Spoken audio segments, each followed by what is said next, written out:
Hi everyone, my name is Frank. Nice to meet you. In my last video, I mentioned that there are three methods that I believe in. Among those, there are comprehensive input, shadowing, and speaking. And before we dive into reading stories together, what I'm going to do today is talk about these methods with you in detail. So we're going to talk about comprehensive input, what it is, and how it's supposed to work. We're also going to talk about shadowing, what it is, and how we can do shadowing. And we also talk about speaking. And after this video, then the next videos will be about stories where we'll try to use this method together.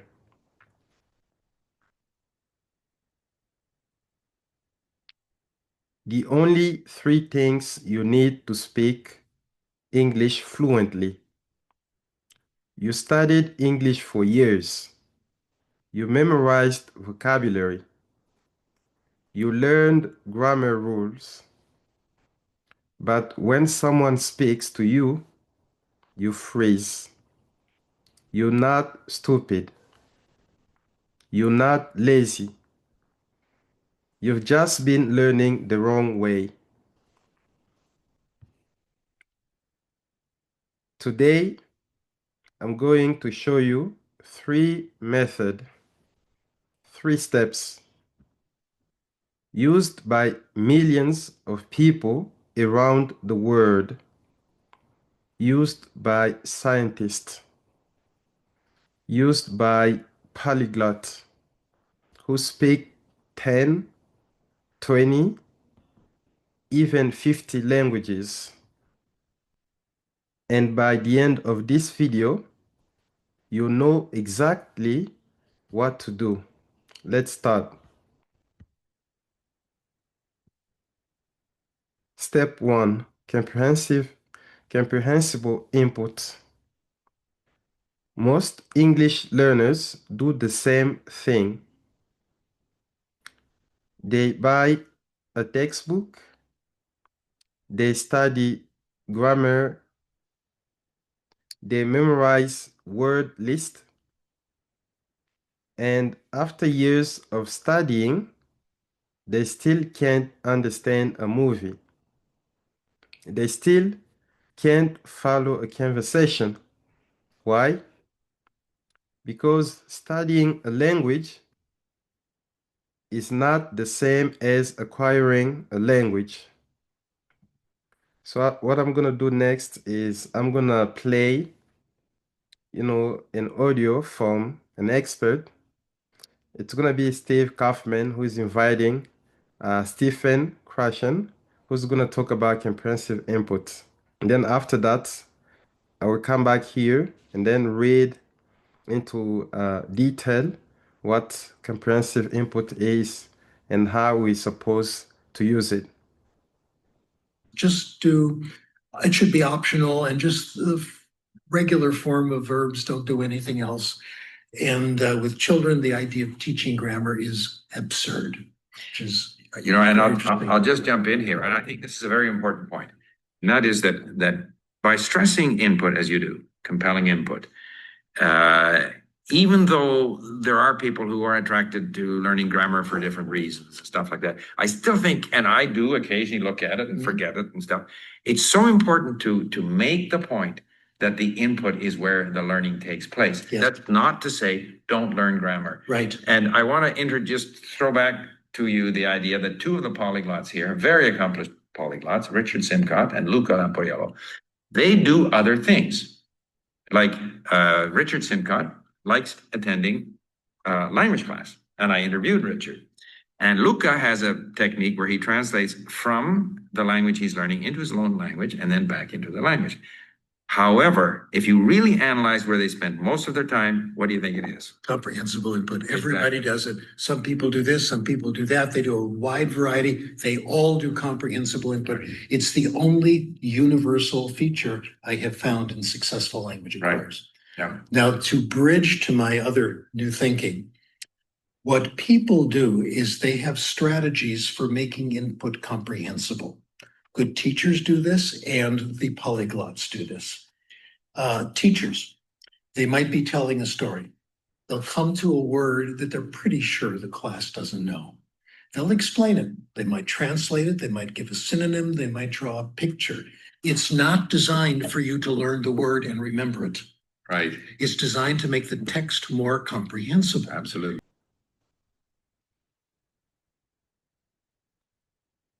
That was Stephen Krashen. He is a professor. He spent 40 years studying how people learn languages.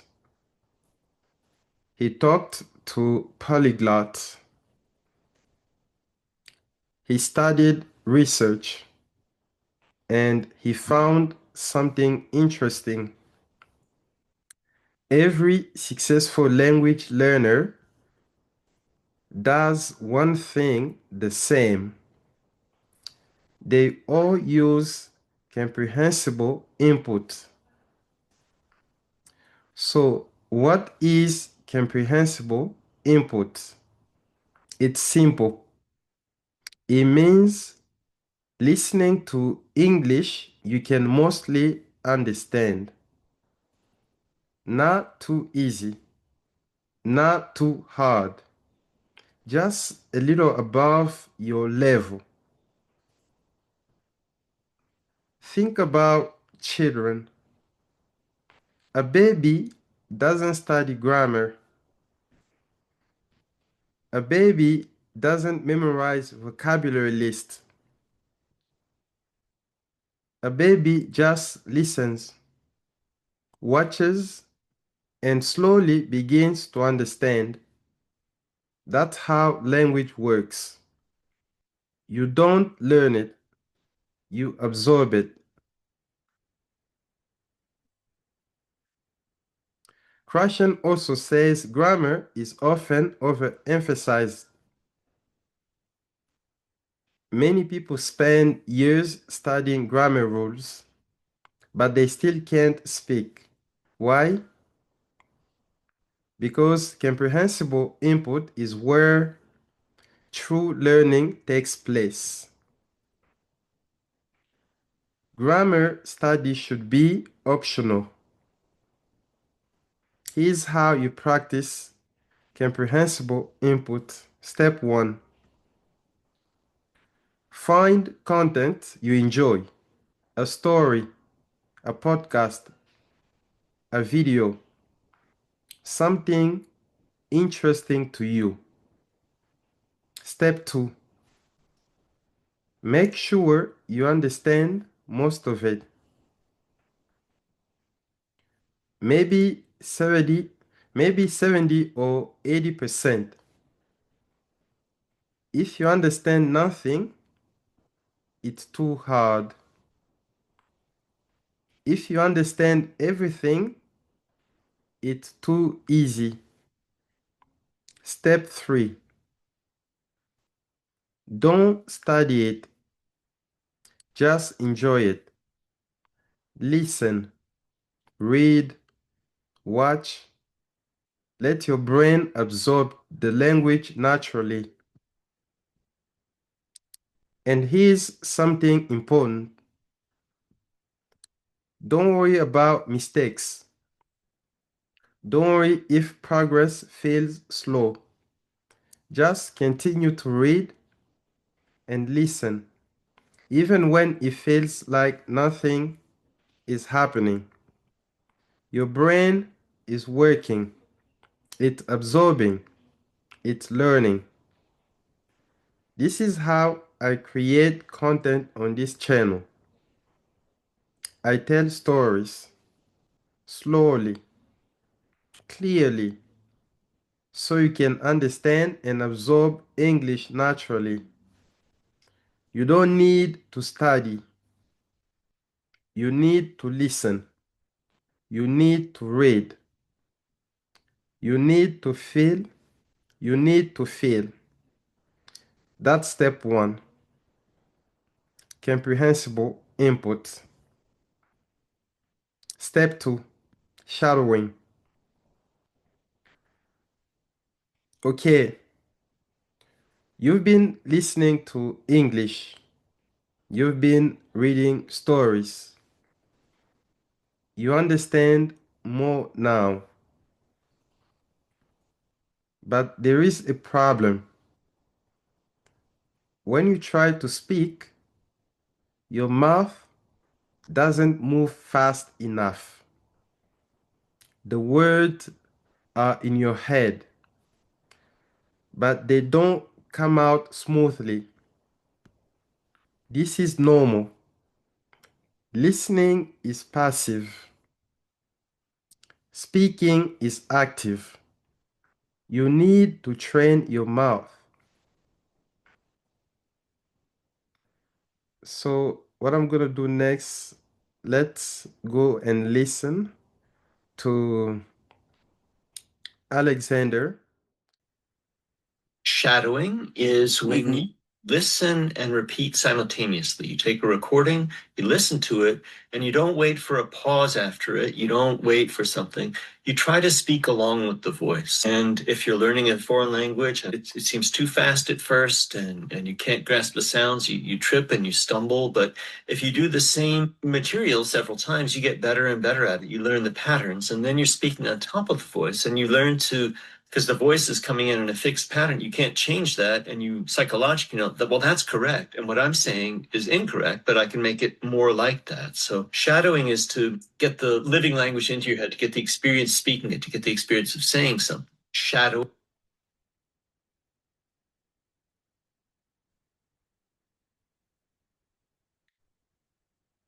That was Alexander Arguelles. He is a professor. He speaks over 50 languages, and he invented a technique called shadowing.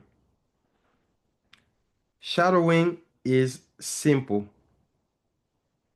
You listen to English and you repeat it out loud at the same time, not after, at the same time, like singing along to a song. When you shadow, you copy everything: the words, the speed, the rhythm, the feeling. Your mouth learns to move like a native speaker. Your tongue learns where to go. Your lips learn how to shape the sounds. Here's how you practice shadowing. Step 1. Find audio with a transcript, a video with subtitles, a podcast with text, an audiobook. Step 2. Play the audio and repeat every word out loud. Try to speak at the same time as the speaker. Step 3. Match their rhythm, match their speed, match their emotion. Don't just say the words, feel the words. Remember, Jackie Chan, in my last video, I told you his story. He couldn't speak English. He couldn't order food. He couldn't memorize his movie lines. So what did he do? He listened to country music, slow songs, Willie Nelson, and he repeated every word again and again and again.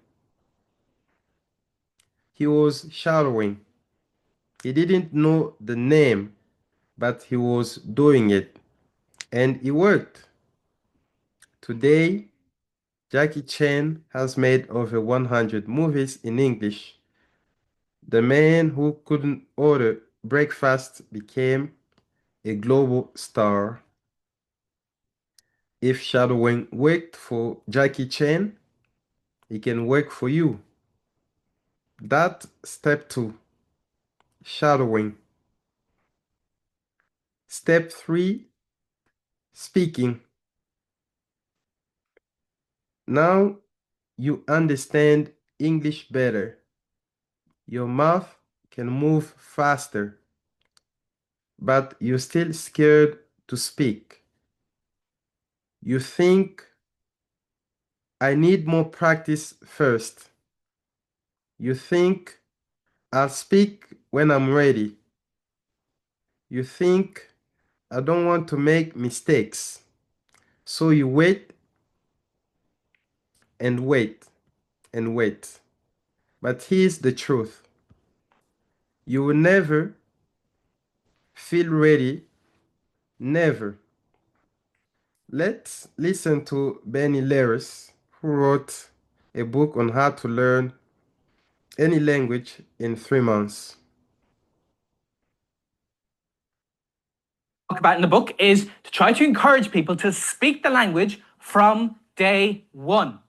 Because the way I think a lot of people learn a language is the same way. Imagine a parallel universe where to ride a bike, what people did was, their step 1 is you get yourself bike riding for dummies.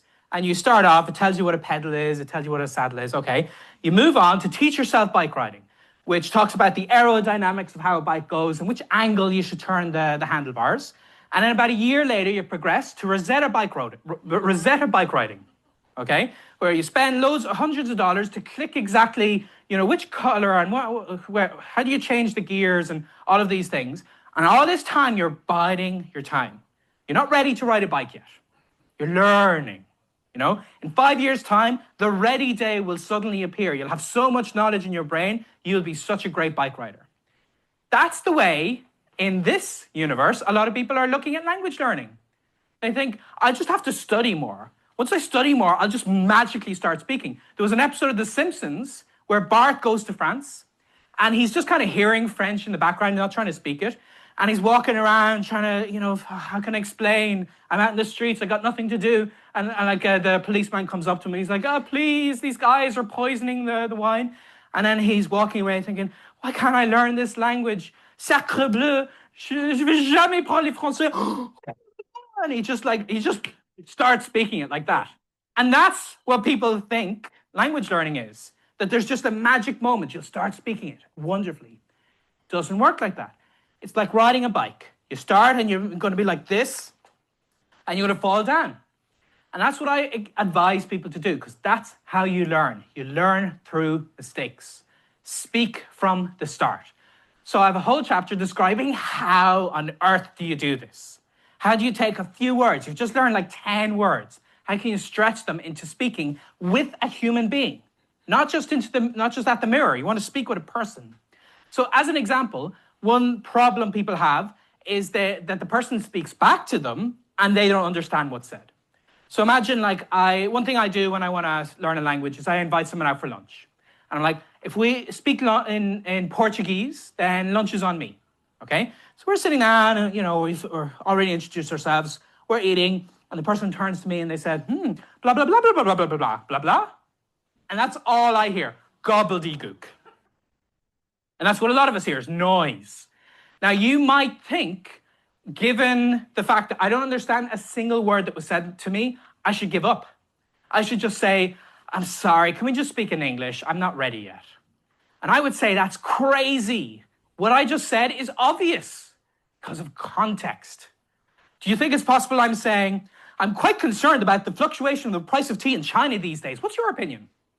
Or, this lunch is quite good. How's yours? It's very likely the second one. And that's what a lot of language learning is. You guess.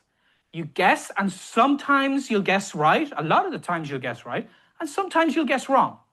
I've guessed wrong thousands of times, and the earth has not opened up and swallowed me whole. I have lived to tell the tale, you know? And I actually make it a goal to make at least 500, at least 200 mistakes, several hundred mistakes a day. Because then I know I'm using the language. Mistakes are your friend. You're much better speaking and saying something incorrectly, but saying something. You know? You don't want to wait a year until you say, "Excuse me, kind sir, could you direct me to the nearest bathroom, please?" It's better if you just say, "Bathroom where?" Speak Tarzan. "Me want go supermarket." It's okay. People understand that. And people are patient. I've been to many places. And yeah, sometimes downtown in busy cities, they may not be as nice to you, but everywhere else, people are very friendly. They're very patient. They'll let you have your piece. They'll let you say what you want to say, and they'll help you. The same way, if I said any of those, "me want go supermarket" to you, you would not say, "What are you doing with your personal pronouns?" And you put your verb in the wrong place, and you wouldn't say that. You would help them. So speak the language from day one. You will learn so much more that way.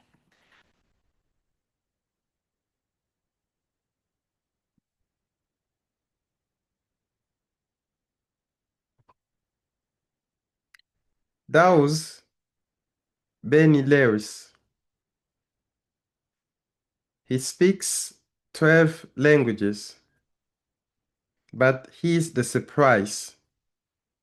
In school, he was bad at languages. He failed German. He barely passed Irish. He moved to Spain. He studied Spanish for 6 months and he still couldn't speak. Then he changed everything. He stopped studying. He started speaking from day one.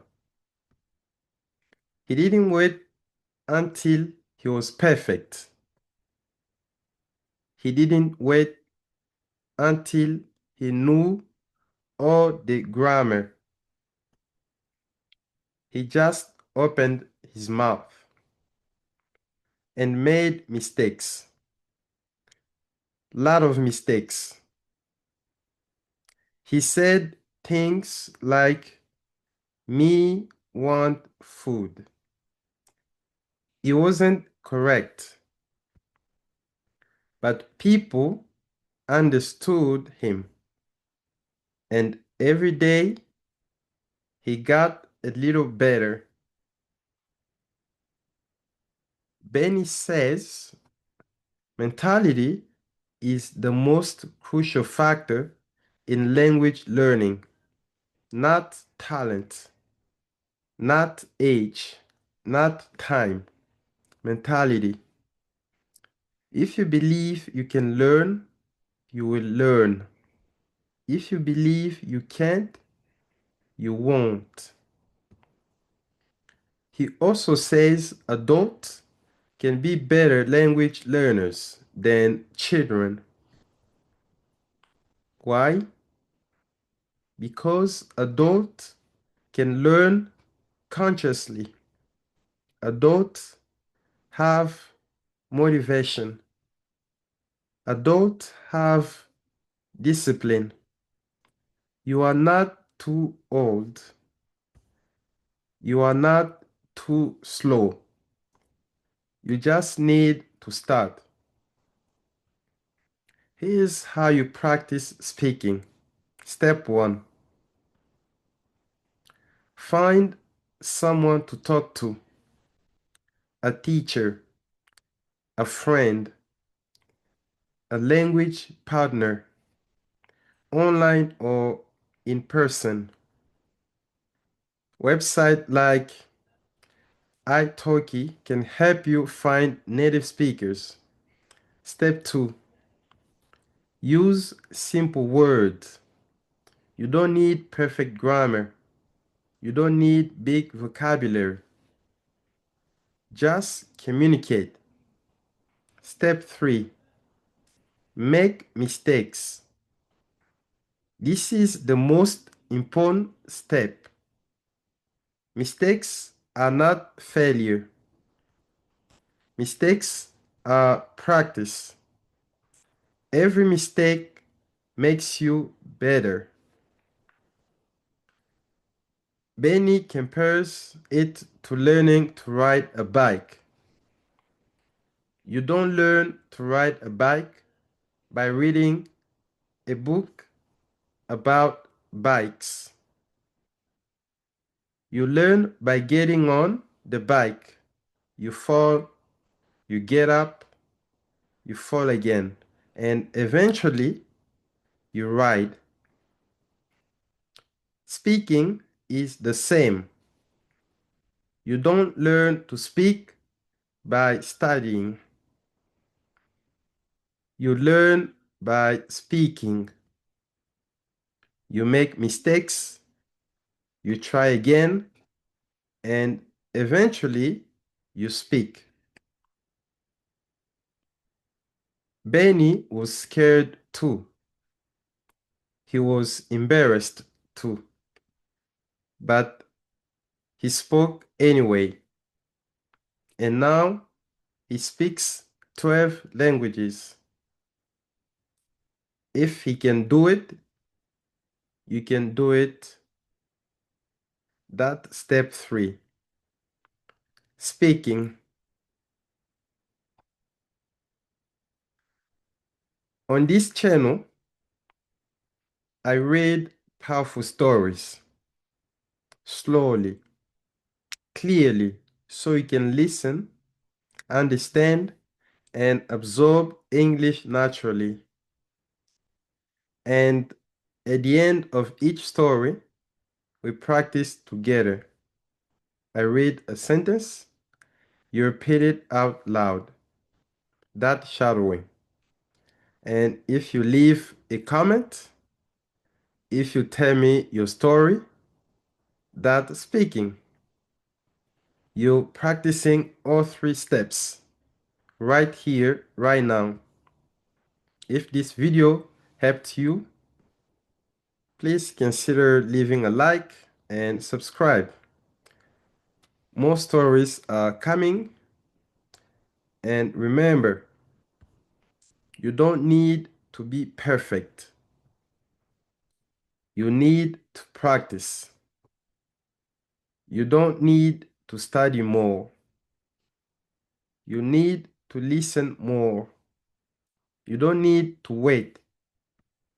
You need to speak. Comprehensible input, shadowing, speaking, 3 steps. That's it. Now go practice. I'll see you in the next video.